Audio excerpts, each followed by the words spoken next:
ہم مبہوت ہو گئے. ایسا خوبصورت وجیح نوجوان ہم نے دیکھا.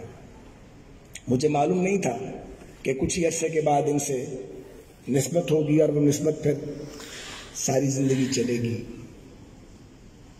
حافظ صاحب سے میں امیر جماعت سے اجازت لوں گا اور کوشش کروں گا اختصار کروں، لیکن چند منٹ مجھے چاہیے ہوں گے. میں اسٹیج سیکرٹری صاحب سے ڈرتا ہوں کیونکہ وہ بار بار کہہ دیتے ہیں. گنجائش رکھوں گا انشاءاللہ کہ جلدی کام ختم ہو. تو حافظ صاحب سے دوسری ملاقات اس وقت ہوئی جب میں نے اسلامی جمعیت طلبہ کا فارم فل کیا. میں رفیق جمعیت بنا، اندرون شہر میں جمعیت کے لیے کچھ کام کیا. جناب ظفر جمال بلوچ صاحب ناظم اعلیٰ تھے، برادر لیاقت بلوچ صاحب پنجاب جمعیت کے ناظم تھے، اور حافظ سلمان بٹ صاحب چمکتے ہوئے ستارے تھے اسلامی جمعیت طلبہ کے.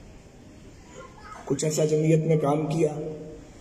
برادر امیر العظیم صاحب علاقہ جنوبی کے ناظم تھے، اور میں بھول نہیں سکتا نصیر الدین صاحب کو، وہ ہمارے علاقہ شمالی کے ناظم تھے. سعید سلیمی صاحب لاہور کے ناظم تھے. وقت گزرا، کچھ آگے بڑھے، غلط فہمیاں پیدا ہوئیں، دوری ہونے لگی.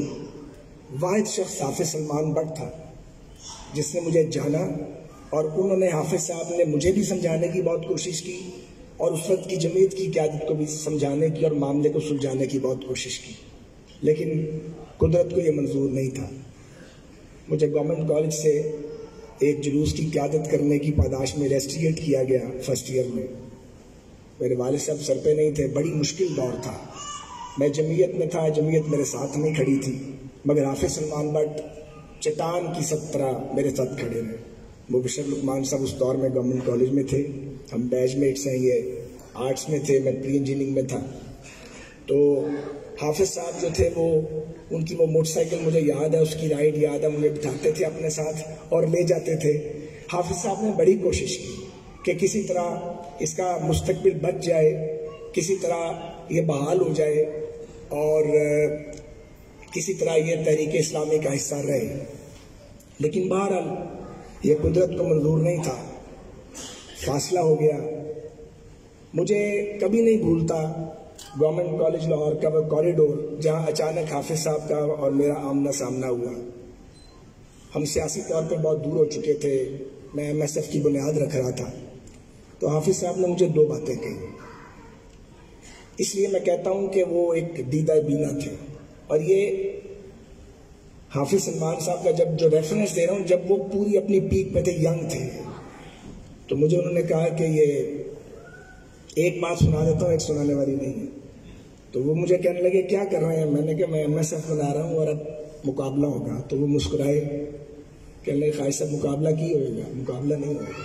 میں کہا نہیں آپ صاحب اس طرح نہیں ہوگا، یہ ون وے نہیں چل سکتا.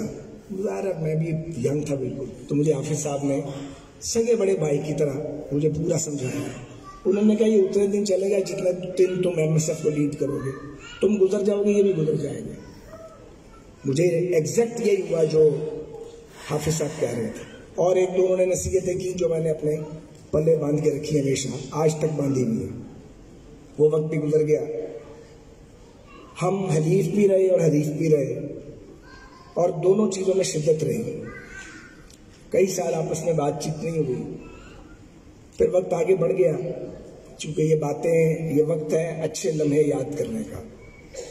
لیکن محبت جو تھی دونوں طرف وہ کبھی ختم نہیں ہوئی. حافظ صاحب بہت عزت کرنے والے آدمی تھے، اور حافظ صاحب بہت نرم دل آدمی تھے، اور بڑا درد دل تھا ان کے اندر. میں اس بات کا چشمدید گواہ ہوں. میں نے کئی بار یہ دیکھا ہے.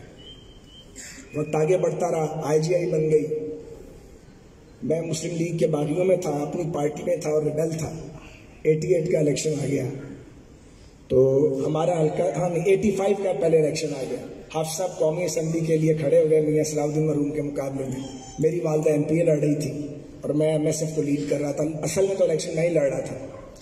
حافظ صاحب نے پہلی تقریر کی جس کا ذکر ابھی کچھ لوگوں نے کیا. وہ تقریر سننے والے یہاں اس ہال میں بہت سے ساتھی موجود ہیں. اور پہلی تقریر میں حافظ صاحب نے کام کھڑا کر دیا، اٹھا دیا. سارے شہر کی چودراہٹ جو تھی وہ اللہ مغفرت کرے میاں صلاح الدین صاحب ہمارے بزرگ تھے ان کے ساتھ تھی. اور ینگسٹرز جو تھے انہوں نے حافظ سلمان صاحب کی طرف دیکھنا شروع کیا. ایک انداز بیان تھا، ایک خطاب کا نیا انداز تھا، ایک دل نشینی تھی، ایسا تھا جیسے ایک میگنیٹ ہے اور لوگ جڑتے چلے گئے. اور میری اب ظاہرہ جمعیت کے ساتھ بڑی ٹینشن تھی اس دور میں تقریباً میرے آخری دن تھے MSF کے، نکل رہا تھا. تو آپ یقین کریں کہ میں نے چھپ کے ایک دو جگہ حافظ صاحب کی تقریر سنی اور چھپ کے میں نے وہ سارا نظارہ دیکھا اور میں نے اپنی والدہ مرحومہ کو گھر آ کے کہا کہ حافظ سلمان کو کوئی نہیں پکڑتا. انہوں نے کہا وہ کیسے؟ میں نے کہا پکڑے نہیں جائیں گے. تو میں نے کہا وہی پکڑے جائیں گے، یہ حافظ صاحب یہ برج گرا دیں گے، میں آپ کو بتا رہا ہوں. تو بہرحال ہم اس وقت حریف تھے. عدنان مفتی صاحب بڑے اچھے آدمی ہیں، وہ ہمارے مقابلے میں تھے جماعت کے، میری والدہ محترمہ کے. جس دن وہ گولی چلی ہے بارود خانے میں، تو میں بھی ایک سائڈ پہ خاموشی سے واچ کر رہا تھا کہ حافظ صاحب کا الیکشن ٹیکٹ کیا ہے. تو سارے منظر میری آنکھوں میں محفوظ ہیں. خیر 85 گزر گیا، پھر میل ملاقات بھی ہوتی رہی مختلف جگہوں پہ. 88 آ گئے. 88 میں IGI نے حافظ صاحب کو ٹکٹ دے دیا ورلڈ سٹی سے. میں نے بھی پارٹی ٹکٹ کے لیے اپلائی کیا ہوا تھا. جماعت لیڈرشپ سے اس وقت بنتی نہیں تھی. میں نے بھی اپنے کاغذ جمع کروا دیے یا شاید دوبارہ لکھوا دی. اب میں انتظار کر رہا ہوں کہ کوئی آئے اور مجھے بٹھائے. تو مبشر صاحب نے بٹھانے والا نہیں. تو بڑی پریشانی کہ اب کیا کریں، الیکشن لڑنا نہیں ہے. ہم تو اس چکر میں تھے کہ کوئی آ کے بٹھائے گا. کوئی یہ باتیں آپ کو بتایا گیا نہیں، لیکن یہ ریئلٹی اور یہ ہسٹوریکل ہے.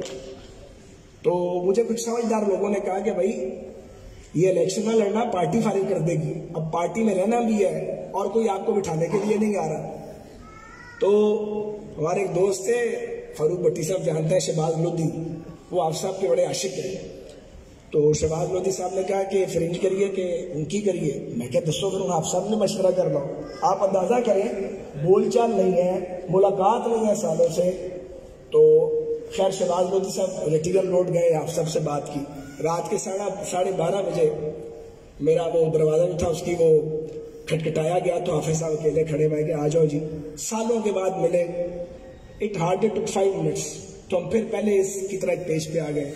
تو مجھے حافظ صاحب نے کہا کہ تم فکر نہ کرو، میں سنبھالتا ہوں سارے معاملے. اب حافظ صاحب نے جا کے شہباز شریف صاحب کو کہا کہ جی وہ ٹکٹ مجھے دے دیا ہے، کھڑا سعد رفیق کو کر دیا. حالانکہ انہوں نے تھوڑی کھڑا کیا تھا. شہباز صاحب نے کہا انہوں کھڑا ہی رہنے دے. انہوں نے کہا کھڑا رہنے دے، کیونکہ وہ اس سے یہ چاہتے تھے کہ فارغ ہو جائے. تو حافظ صاحب بڑے پریشان ہوئے کہ اب اس کا میں کیا کروں. تو حافظ صاحب نے کہا کہ آپ کے لیڈرشپ جو ہے وہ تو کہتی ہے کھڑا رہنے دو. پھر میں نے انہیں کہا کہ تسی وائی صاحب نے گل کرو، کیونکہ وائی صاحب ہمیں سمجھتے تھے. سو مختصر یہ ہے کہ شہباز صاحب سے تو بات نہ ہوئی، وائی صاحب سے حافظ صاحب نے بات کی. وائی صاحب آئے اور ہم نے ہار حافظ صاحب کے گلے میں ڈالا. اور میں فرنٹ لائن پہ کھڑا تھا حافظ صاحب کی اس کیمپین میں. اور جو MSF سے ریلیٹڈ لوگ تھے وہ ناراض کی، یہ تم نے کیا کیا. میں نے کہا بھائی یہ کوئی نظریاتی لڑائی نہیں ہے ان کے ساتھ میری، یہ حالات کا جبر تھا جو ہم ایک دوسرے کے سامنے آ گئے تھے. تو وقت آگے بڑھتا رہا، لاتعداد واقعات ہیں، میں اس کو کرٹیل کرتا ہوں. اس کے بعد تعلقات بہت اچھے ہو گئے، پھر دوبارہ قریبی ہو گئے، کبھی کبھار ملتے بھی تھے.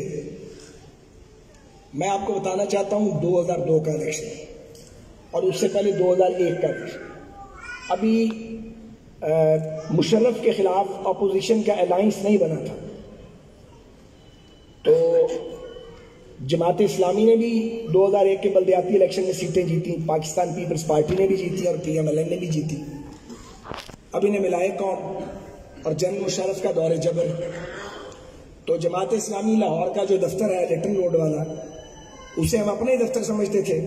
حافظ صاحب میرا خیال ہے اس وقت امیر جماعت تھے لاہور کے، نائب امیر تھے، ٹھیک ہے، مگر سیاسی امور کے سربراہ تھے. تو خیر ہم نے بات چیت شروع کی اور ایک ٹرائب پارٹی ارینجمنٹ کیا. ابھی یہ ARD نہیں بنی تھی، ابھی یہ بعد میں بنی. ہم نے ARD پہلے ہی بنا لی لاہور میں. تو اس کا خوبصورت پہلو یہ ہے کہ جماعت اسلامی ضلع ناظم کے لیے امیدوار نہیں تھی، اور حافظ صاحب نے کہا کہ آپ اور پیپلز پارٹی فیصلہ کریں، آپ کے ووٹ زیادہ ہیں، ہم کوئی ٹاؤن لڑا دیں گے اپنے کسی آدمی کو.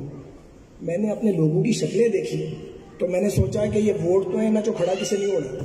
ایک کال آئے گی ادھر سے کینٹونمنٹ سے، بندے لیٹ جائیں گے. دوسری طرف بھی یہی حال تھا. مجھے اچھی طرح یاد ہے کہ میں نے پرویز ملک اور ایاز صادق صاحب سے مشورہ کیا اور میں نے حافظ صاحب کو 1 منٹ بعد ذرا میری بات سنے. حافظ صاحب نے مہربانی کی باہر آ گئے دفتر سے, جماعت کے دفتر میں میٹنگ ہو رہی تھی, قاسم زیاد صاحب بھی تھے, چاند صاحب بھی تھے. تو میں نے حافظ صاحب کو کہا کہ حافظ صاحب وہ ضلع ناظم آپ ہی لڑ رہے ہیں. کہتے میں تو امیدوار ہی نہیں. میں کہ نہیں, آپ ہمارے امیدوار ہیں, ہمیں آپ کی ضرورت ہے, آپ مشکل سمجھیں, یہاں کھڑا کوئی نہیں ہوگا سے. تو میں نے جب ریکویسٹ کی تو مجھے کبھی نہ نہیں فرق کرتے تھے, مان گئے. اور حافظ سلمان صاحب نے ڈسٹرکٹ ناظم کا الیکشن اور پی پی پی اور پی ایم ایل این نے آل آؤٹ ان کی سپورٹ کی. حافظ صاحب وہ الیکشن جیت گئے تھے, ان سے وہ الیکشن چھینا گیا پیسے کی بنیاد پر. اور وہ جو صاحب اس وقت ضلع ناظم ہوئے تھے, ان کے گراں تو گزرے گی یہ بات, لیکن پیسے کی بنیاد پہ وہ الیکشن جیتا گیا تھا. جیتا الیکشن حافظ سلمان بٹ نے تھا. جی عظیم بھائی, 4 کروڑ روپے لگے, 4 اگلے لگے سن, ویسے 20 لگے سن, ساروں نے پیسے پول کیے تھے ہمارے خلاف. بہرحال حافظ صاحب وہ الیکشن دراصل جیت چکے تھے. آگے آئے تو 2002 آ گیا, ساری لیڈرشپ ہماری جلا وطن تھی, ووٹ موجود تھے. وہ بڑا مشکل کام تھا, جماعت کے ساتھیوں کو بھی ساتھ لے کے چلنا تھا, مسلم لیگ نون کو بھی لے کے چلنا تھا. میاں صاحب جلا وطنی کاٹ رہے تھے. تو بہرحال وہ بھی ایک پل صراط تھا جو ہم نے عبور کیا. تو 3 نشستیں جماعت کے ساتھیوں نے لڑی, مگر جو حافظ صاحب والی سیٹ تھی, تو حافظ صاحب کو میں یہ بالکل قبول کرتا ہوں, اور میاں اظہر صاحب اس بات پہ برسوں مجھ سے ناراض رہے کہ کوئی دوسرا آدمی نہیں تھا جو میاں اظہر صاحب کا سامنا کرتا, کیونکہ وہ اس وقت کنگز پارٹی کے صدر تھے.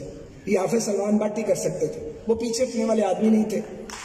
تو حافظ صاحب تو میں نے کہا جی مہربانی کریں, آپ وہاں سے لڑنے مان گئے بات.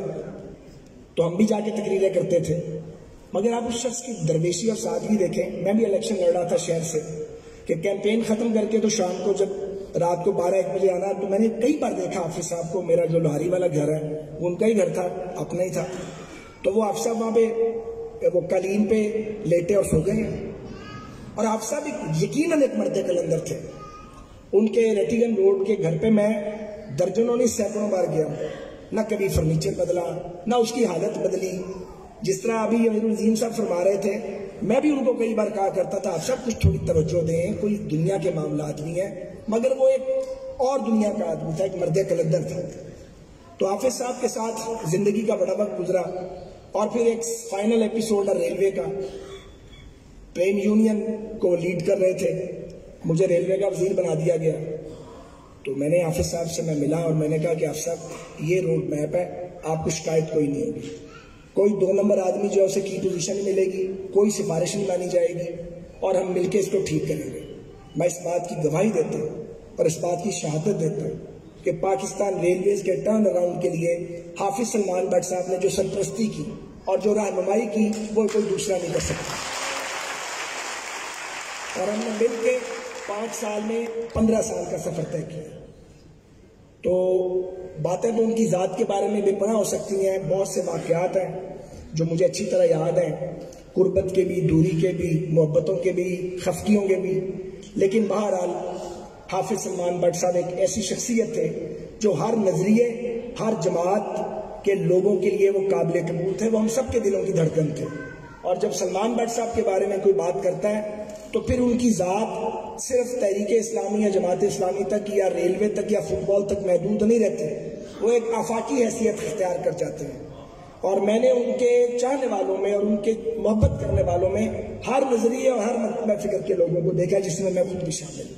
میں نے حافظ سلمان بٹ صاحب سے بہت کچھ سیکھا. وہ ایک دانا شخص تھے, ان جیسا بہادر میں نے نہیں دیکھا. وہ ایک دلیر آدمی تھے. دلیری اور دانائی اکٹھی نہیں ملتی, اور اگر یہ کسی ایک شخص میں مل جائے تو وہ پھر کمال ہے. تو وہ ایک صاحب کمال شخص تھے, ایک درویش صفت انسان تھے. مجھے بڑی خوشی ہے, میں ان کے ساتھ زادگان کو دیکھتا ہوں, ان میں اپنے والد سے جذبہ موجود ہے. میں وہیب بٹ کو کبھی نہیں بھول سکتا. وہیب بٹ ایک نہایت بہادر نوجوان تھا, اور جتنا بہادر تھا اتنا ہی شرم اور حیا کا پیکر تھا. تو یہ جو دیانت ہے اور یہ جو ولایت ہے, یہ ان کے خاندان میں ان کی میراث ہے. میں خواجہ طفیل صاحب مرحوم مغفور کو بھی ان سے ملتا رہا ہوں ریٹیگن روڈ پہ. یہ نیک ماں باپ کی اولاد ہے, اور وہ یہ کہنا چاہیے کہ وہ شمع بجھ گئی مگر اس کے فروغ سے قندیل آرزو ہے فروزاں اسی طرح. حافظ سلمان بٹ زندہ باد.